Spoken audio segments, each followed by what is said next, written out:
दोस्तों आज की कहानी कुछ इस तरीके से है कि जब डॉक्टरों के सामने लड़की को लाया जाता है तो डॉक्टर ये सोच रहे थे कि इलाज कहाँ से और कैसे शुरू करें।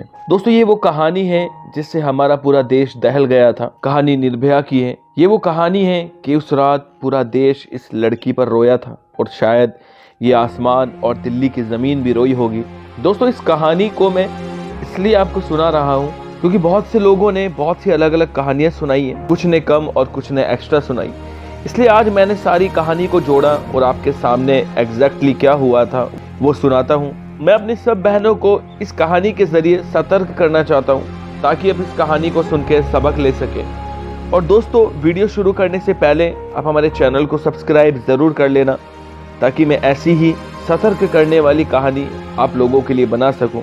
दोस्तों कहानी लेकर के चलते हैं 16 दिसंबर 2012। एक 23 साल की लड़की जो कि फिजियोथेरेपी की स्टूडेंट थी, तो वो अपने दोस्त जिसका नाम अवनिंद्र प्रताप था जो कि सॉफ्टवेयर इंजीनियर था, उसके साथ मूवी देखने का प्लान बनाती है। लड़की दिल्ली के द्वारिका इलाके में रहती थी। संडे का वो दिन था, तो सबके लिए संडे का दिन अच्छा होता है, लेकिन उस लड़की के लिए वो जहन्नुम का दिन बन गया। एक घर से कहकर निकलती है कि वो 2-3 घंटे में आएगी। वक्त करीब 3:30 बजे का था। दोनों द्वारिका से एक ऑटो में बैठकर दिल्ली के साकेत में एक मशहूर मॉल सेलेक्ट सिटी वॉक वहां पहुंचते हैं। वहां इन्हें लाइफ ऑफ पाई मूवी देखनी थी जो कि पहले से डिसाइडेड था। इस मूवी का जो टाइम था वो शाम 6:40 से 8:30 बजे का था। अब उस थिएटर से करीब 7 किलोमीटर दूर 6 लोग एक साथ बैठकर शराब पी रहे थे। दारू पीने वालों में से एक बस ड्राइवर था और एक कंडक्टर था और 2 हेल्पर। बाकी 2 लोग ड्राइवर के दोस्त थे। अब दारू पीने के बाद ये लोग सोचते हैं क्यों ना थोड़ा सा बाहर जाके मौज मस्ती की जाए। तकरीबन 8:30 बजे के आसपास ये लोग अपनी बस लेकर मुनीरका के सब्जी मार्केट पहुंचते हैं। वहां पहुंचने के बाद इनमें से एक आदमी बस की खिड़की से खानपुर आवाज लगाना शुरू कर देता है। तो रामाधर नाम का एक आदमी जो कि मुनीरका में ही लकड़ी की दुकान में बढ़ई का काम करता था, तो वो बस में चढ़ता है क्योंकि उसे भी खानपुर की तरफ जाना था। तो रामाधर बस में चढ़ जाता है और वो लोग मजे मजे में रामाधर से कहते हैं कि ये बस खानपुर नहीं बल्कि नेहरू प्लेस जाएगी। अब उनकी ये बात सुनकर वो बस से उतरने लगता है, लेकिन उन लोगों ने उसे वापस अंदर खींच लिया और उसे छीना झपटी करने लगते हैं। अब रामाधर इनका विरोध करता है तो वो सारे मिलकर उसकी पिटाई कर देते हैं और रामाधर से उसका मोबाइल और 1500 रुपये छीन लेते हैं और उसे बस के बाहर धक्का दे देते हैं और बस को भगा कर ले जाते हैं। अब दोस्तों सीन थिएटर में आता है। यह मूवी खत्म हो जाती है और निर्भया और उसका दोस्त मूवी देखकर थिएटर से बाहर आते हैं।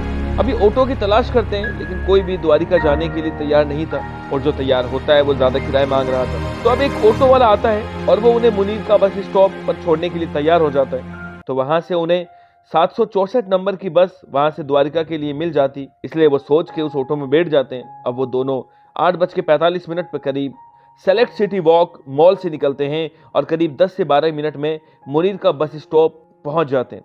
अब ये बस का इंतजार करते हैं। अब 9 बजे करीब एक सफेद बस वहां आकर के रुकती है और बस में से एक आदमी द्वारका और पालम मोड़ चिल्ला रहा था और वो इसमें सवार हो जाते हैं और वो फर्स्ट से सेकंड सीट पर बैठ जाते हैं।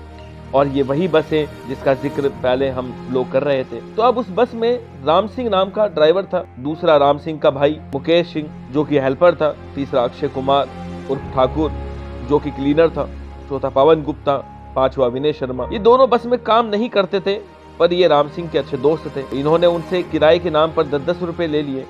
अब करीब 5 मिनट बाद इन्होंने बस का दरवाजा बंद कर दिया और बस की लाइट को बुझा दिया और इनके पास आकर के ये बंदे कमेंट करने लगते हैं, थोड़ा छेड़छाड़ करने लगते हैं। जब बात बढ़ती है तो वो गालियां देना शुरू करने लगते हैं। अब लड़की का दोस्त जब विरोध करने लगता है तो वो उसे पीटने लगते हैं। अब ये देख लड़की अपना फोन निकालती है और पुलिस को फोन करने की कोशिश करती है, मगर वो उस लड़की से मोबाइल छीन लेते हैं।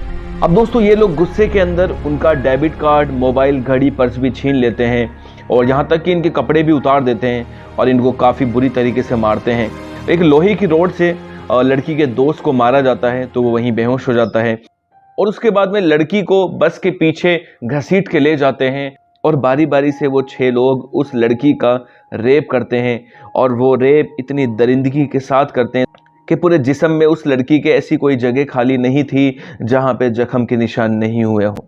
ये लोग उसे भेड़िए की तरह नोचते हैं, खसोटते हैं और मारते हैं, पीटते हैं और बड़ी बेरहमी से ये इसका रेप करते हैं और ये लड़की सिर्फ बचाओ बचाओ चिल्लाती रहती है।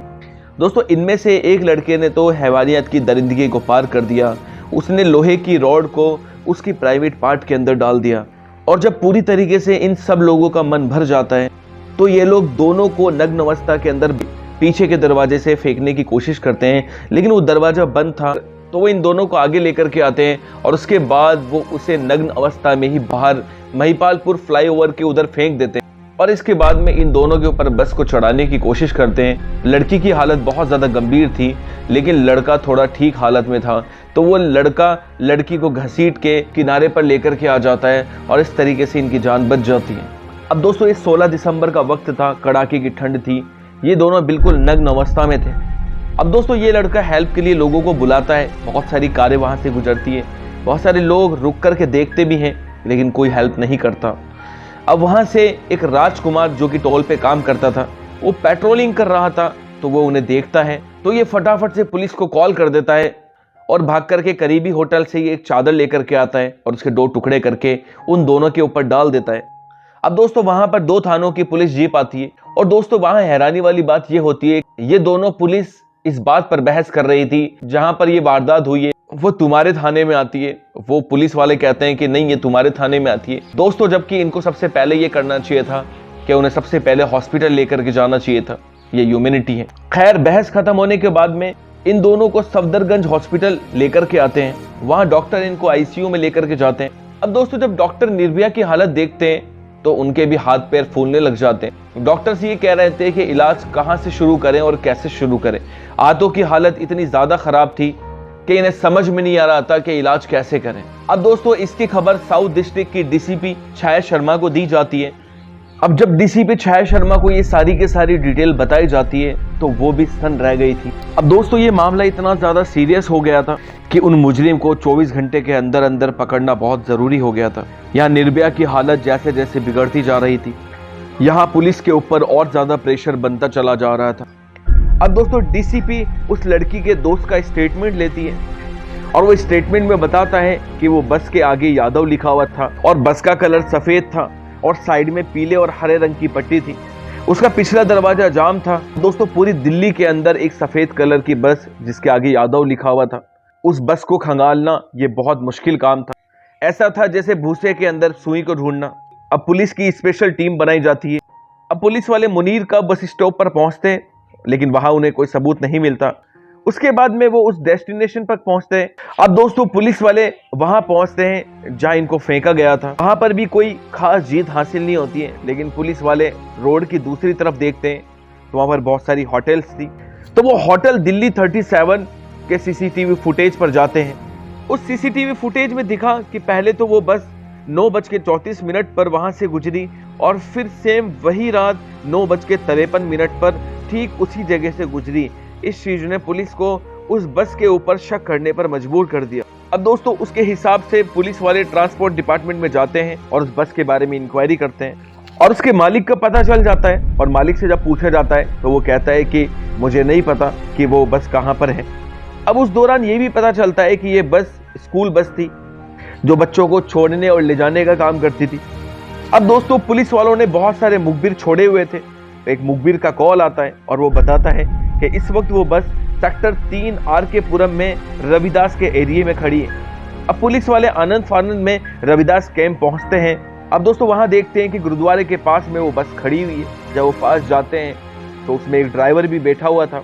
जैसे ही ड्राइवर पुलिस वालों को देखता है वहां से भागने की कोशिश करता है, लेकिन पुलिस वालों के अंदर इतना गुस्सा था कि वो फटाफट से जाकर के उसे पकड़ लेते हैं। अब दोस्तों उस ड्राइवर की आइडेंटिफिकेशन से पता चलता है कि वो राम सिंह था। अब राम सिंह की पहचान सामने आने के बाद 17 दिसंबर 2012 की शाम 4:15 पर पुलिस ने राम सिंह को ऑफिशियली गिरफ्तार कर लिया और उसे अपने साथ पुलिस स्टेशन ले गए और बस को भी अपने साथ प्रयागराज स्टेडियम ले जाते हैं। अब दोस्तों दिल्ली पुलिस के लिए एक बहुत बड़ी कामयाबी थी। बाकी की कहानी को स्टॉप करते हैं। बाकी कहानी वीडियो के लंबे होने की वजह से हम कल शाम को आपको यही सुनाएंगे, इसलिए आप चैनल को सब्सक्राइब ज़रूर कर लेना ताकि हम आपके लिए ऐसी सच्ची घटनाएं लाते रहें। बहुत बहुत शुक्रिया दोस्तों। मिलते हैं नेक्स्ट वीडियो में इसी के दूसरे पार्ट के साथ।